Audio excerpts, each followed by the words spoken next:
I wasn't really a huge fan of WNBA. Right? I would watch here and there some certain players, but I wasn't like really in tune.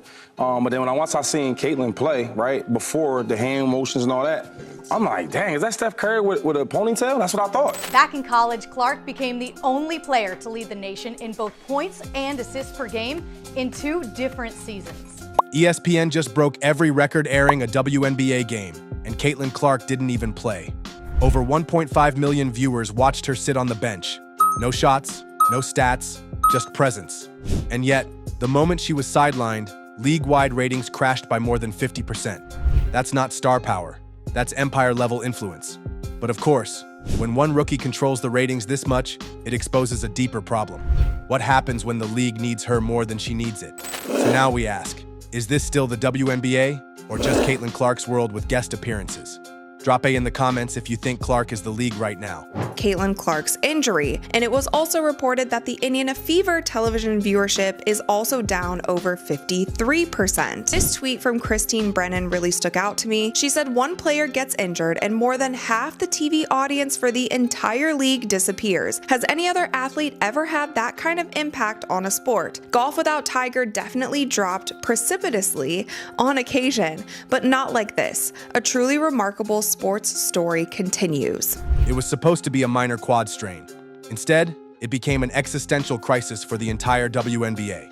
When Caitlin Clark sat out 5 games in June 2024, the Indiana Fever stumbled to a 2-3 record. But the real damage wasn't on the scoreboard, it was on TV screens. Within days, league-wide ratings dropped 53%, and Indiana Fever broadcasts saw a freefall so dramatic, it bordered on comedy. Entire games that had once been must-see TV suddenly became ghost towns on the ESPN ticker. Clark's absence turned out to be more than physical. It was psychological. Fans weren't just missing her game, they were making a statement. Online forums lit up with declarations of boycott, angry threads dissecting the media's treatment of Clark, and rants about how her fans had been shamed out of the sport. This wasn't a typical injury fallout, it was a pop culture walkout. One tweet from veteran journalist Christine Brennan captured the absurdity. One player gets injured and more than half the TV audience for the entire league disappears. This kind of cliff drop isn't just rare, it's unprecedented. Not even Tiger Woods could claim this kind of gravitational pull. Sure, golf ratings dipped when Tiger took a break, but the sport didn't collapse. Caitlin Clark? She sneezes and the whole WNBA catches a cold. But who gave her this much power? And why did the league seem so unprepared for the fallout? But first, like this video if you think the refs are unfair to the Fever, comment if you disagree, and don't forget to subscribe. Congratulations, Caitlin. You are the 2024 Kia WNBA Rookie of... It's definitely cool. I mean, if you would have told me I would lead the league in assists coming in here in my rookie season, I probably would have told you you're lying. But I take a lot of pride in that. I want to set my teammates up first and foremost because I think that's going to help you have the most successful team. Whether that's in the pick and roll, that's probably where I'm most successful with that, and I'm lucky enough to play with AB and Liz. And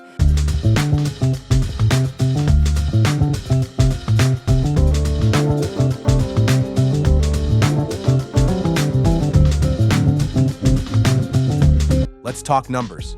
Caitlin Clark's first season isn't just impressive, it's freakish. At just 22 years old, she turned Indiana Fever home games into full-blown spectacles. Gainbridge Fieldhouse, sold out. Scalpers charging NBA playoff prices. Average attendance, 17,035, a WNBA record. Meanwhile, the team store had to undergo a literal audit because merch sales were so high, they looked suspicious. You heard that right. She sold so much gear, they thought someone was cooking the books. And it wasn't just Indiana.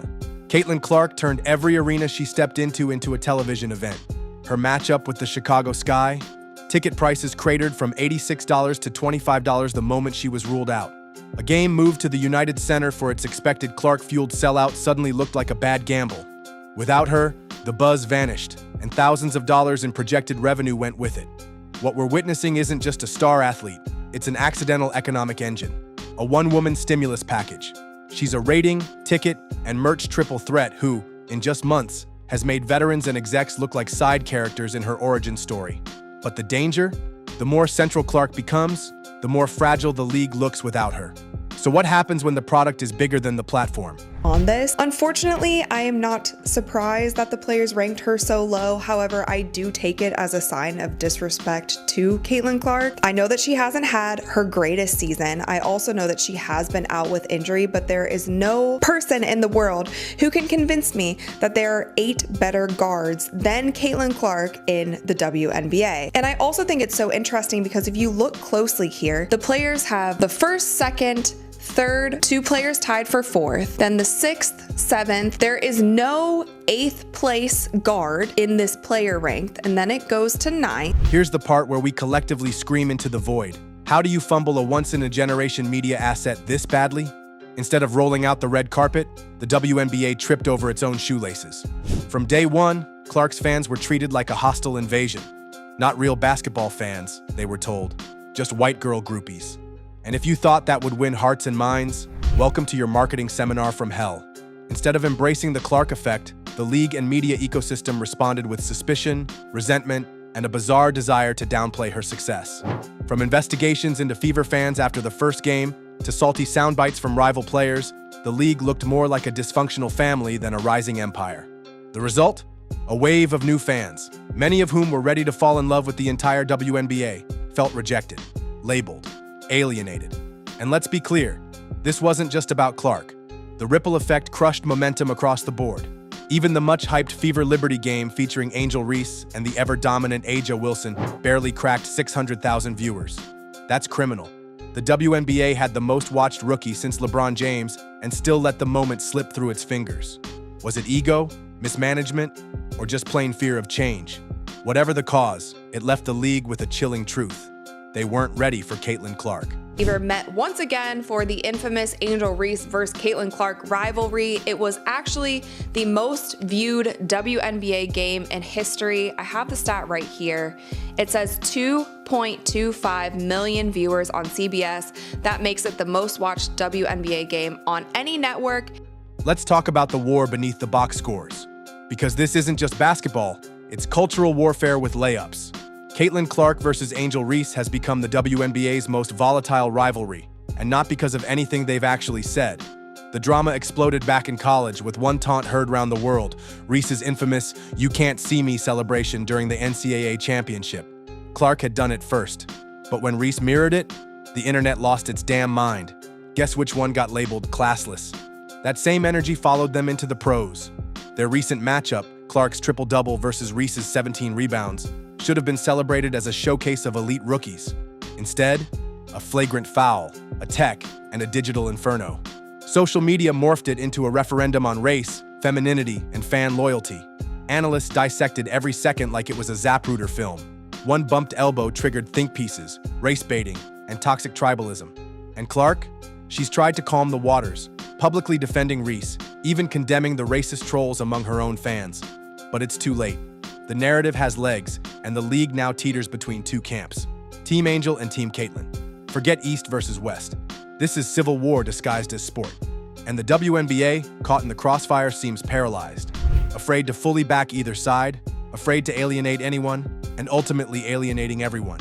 Here's the part where Indiana becomes the cultural epicenter of women's basketball, not New York, not LA, not Vegas, Indianapolis.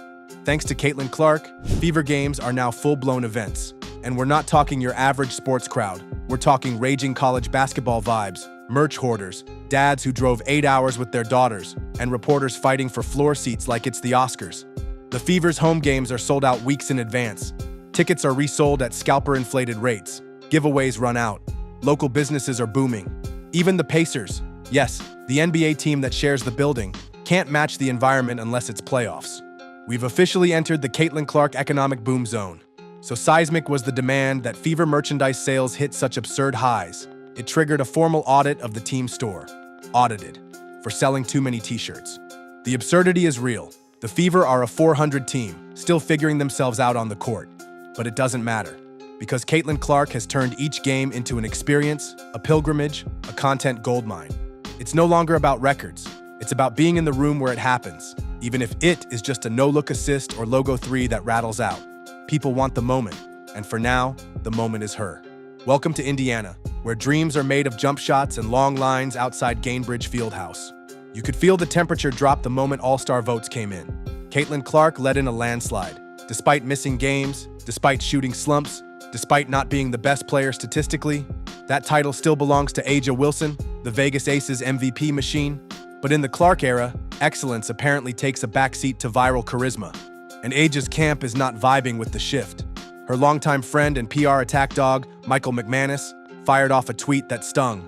WNBA fan voting shaping up like the 2024 election, league went from being liberal to MAGA in a very short time. The subtext was a Molotov cocktail. The fan base has changed, and not everyone likes what it's becoming. Wilson hasn't said it out loud, but her silence is loud enough. She sees the writing on the wall. This isn't her league anymore. Not culturally, not economically, not narratively. And therein lies the great dissonance.